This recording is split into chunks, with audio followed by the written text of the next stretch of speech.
right, ladies and gentlemen, welcome back. Thank you so much for staying tuned. Obviously, you do know for a fact that, we were talking about digital learning and the techniques that we really need to make sure that we instill or integrate within our educational models. But having said so, where I spoke about my own university experiences, now moving on towards higher education, what we really need to talk about is the linkages in between the primary education, the secondary education, and how the children, or whatever we require, what disciplines do we require for the children to attend in order to make sure that we fill the gap within the academia or the, when we talk about the job market as well, number one. Number two, that the faculty is being hired on merit. Number three, that we constantly are making sure that we're going to integrate newer disciplines into whatever we are teaching already in the universities. And we're very lucky that we've actually been joined by somebody who started his career from GK University in the Faculty of Computer Sciences and ended up being the Dean of Physics Department as well. Ladies and gentlemen, we're very lucky that we've been joined by Professor Dr. Mr. Sajid Qamar, who happens to be the Rector of COMSATS University, Islamabad. Assalamu alaikum, sir. Good morning. How are you feeling today? Well, Islam, thank you very much for inviting me. It's an absolute pleasure, Dr. Saab, for having you here. So now let's expound over the fact that, you have been involved in a lot of statutory bodies with the universities and in development of the curriculums, right? What are some of the missing gaps as someone who is an expert in the area you feel out there which needs to be addressed out there? Please go ahead. Okay, thank you. Thank you very much. First of all, I would like to thank PTV World for inviting me here and giving me a chance to elaborate my ideas and my opinion. Well, as far as the question is concerned, yes, obviously, we felt it's almost 2 years or something like that when I engaged industrialists. For example, in Islamabad, we have so many software houses. So I engaged the owners of these software houses and tried to find out what is the problem with our youth, which is coming out of the university, having the curriculum, having the degrees of AI, cyber security, etc., data sciences. And they told me that the only thing which they felt was there is a skill gap. What we are giving through curriculum is not sufficient to cope up the industry requirement. That's true. So that was the question we asked with ourselves, what we can do, could do. And therefore, we decided to train the trainers. So it means, first of all, what we did is we hired the experts from the industry, and in our university, we exercised it.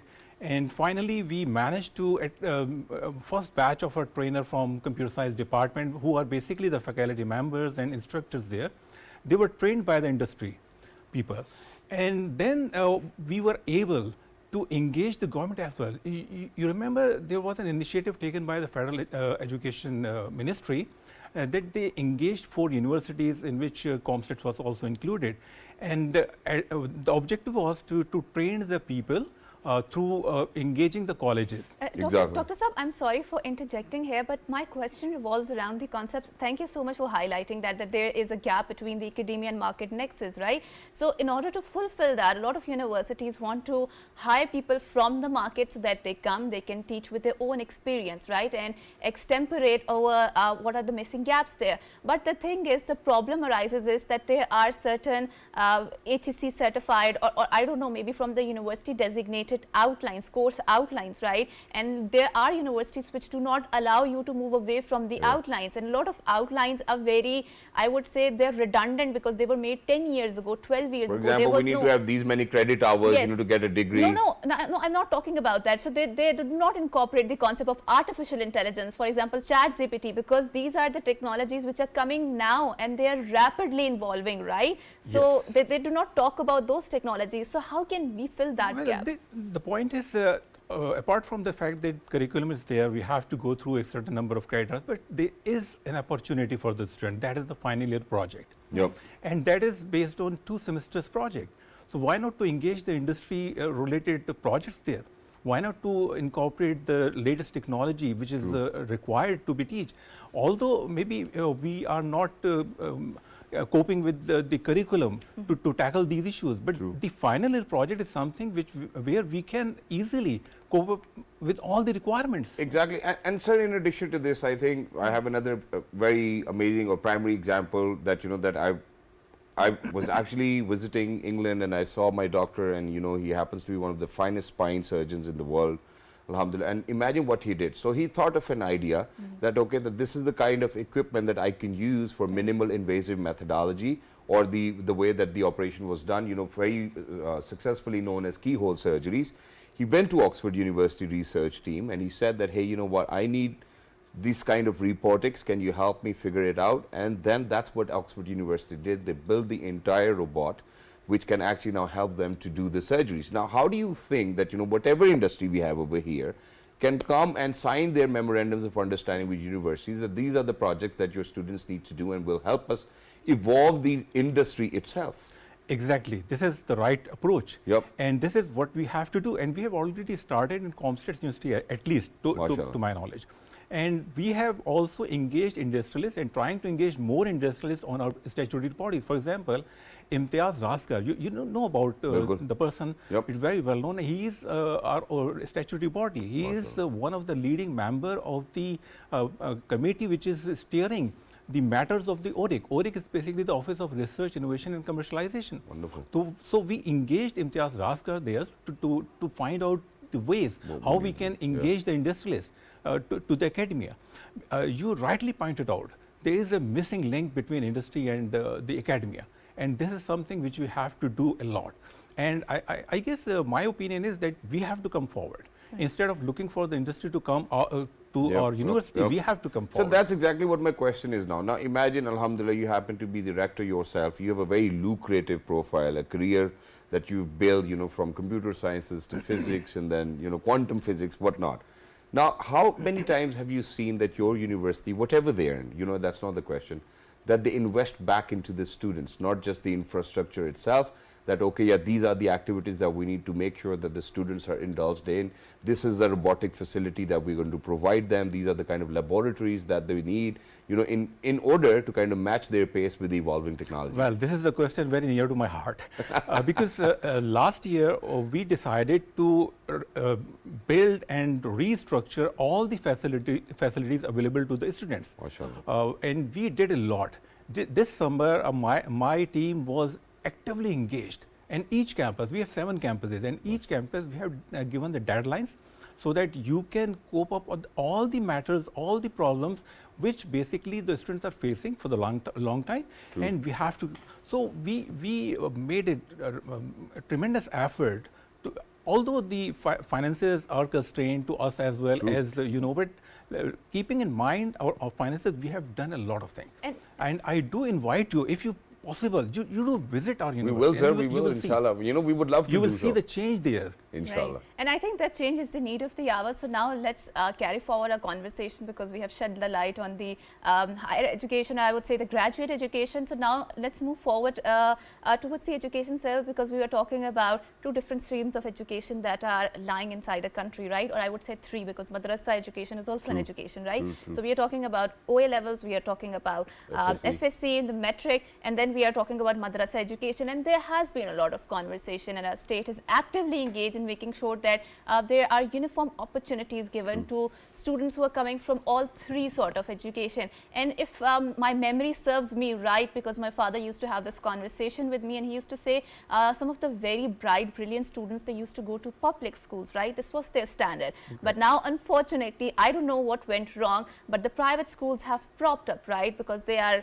I don't know, for the lack of better idea or word, they are giving more better education, right? Or people prefer going there, right? So how can we bring forward, and if Shahzad has been talking about England, right? So in England, people prefer sending their kids to the public education because they're more prestigious, right? How can we make sure that there's a one stream of opportunity, uniformity given to all of these students? So if anyone is graduating from the madrasa, why should he only become Qari Sahab, right? Why can't he become a doctor, an engineer, a biologist? Because if you see in the Islamic history, Jabir bin Hayyan was not just a chemist, right? He was a philosopher, because at the same time he used to extensively work on the ahadith, right? Because the philosophical basis was Quran, right? So why can't we incorporate that concept now?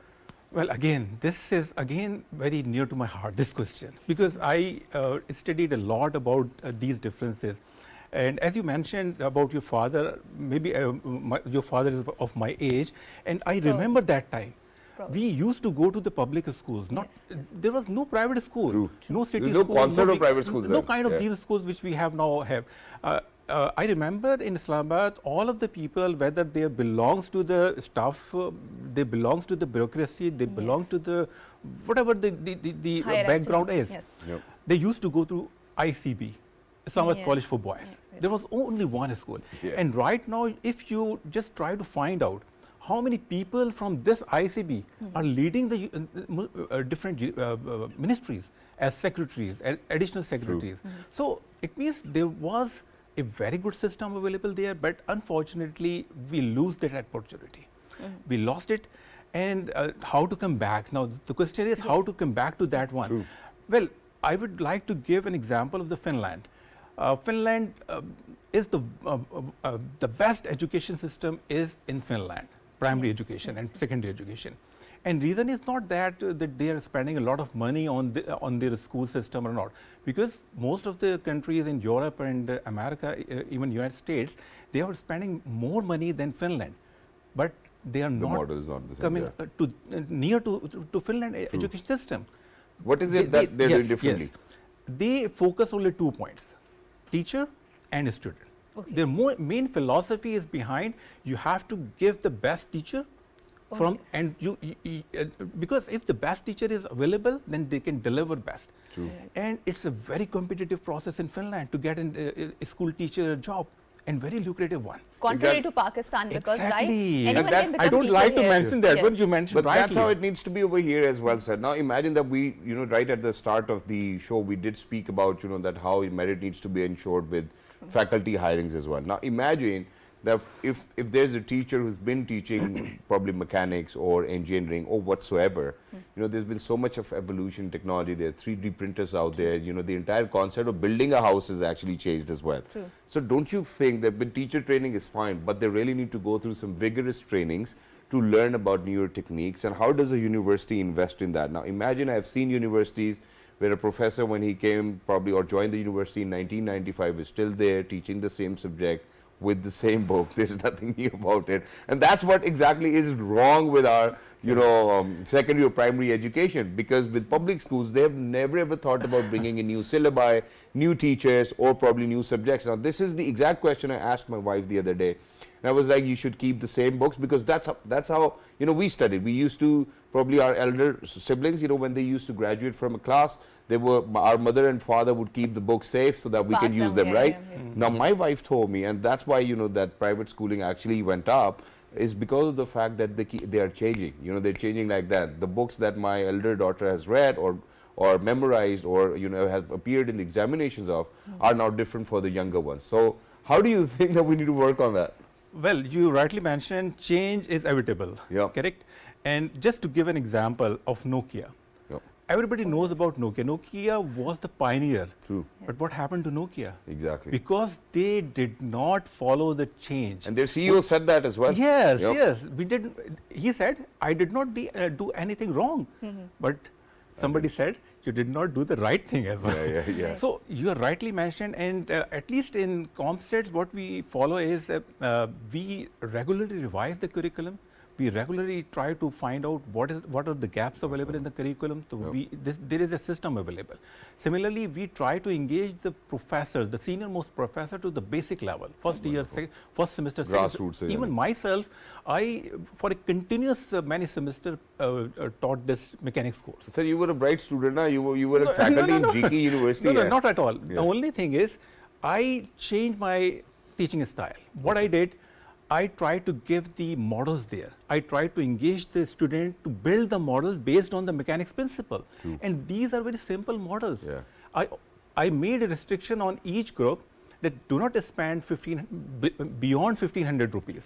And then try to develop this particular Newton's law or whatever law according to So you made sure that everybody is going to learn the basics of it and they can apply it This is the elsewhere. way of teaching, which I learned in United States as well. Exactly. And one last thing now, sir, before we wrap it up, and that is that me and Haja, we've always kind of spoken about it. It's very close to us.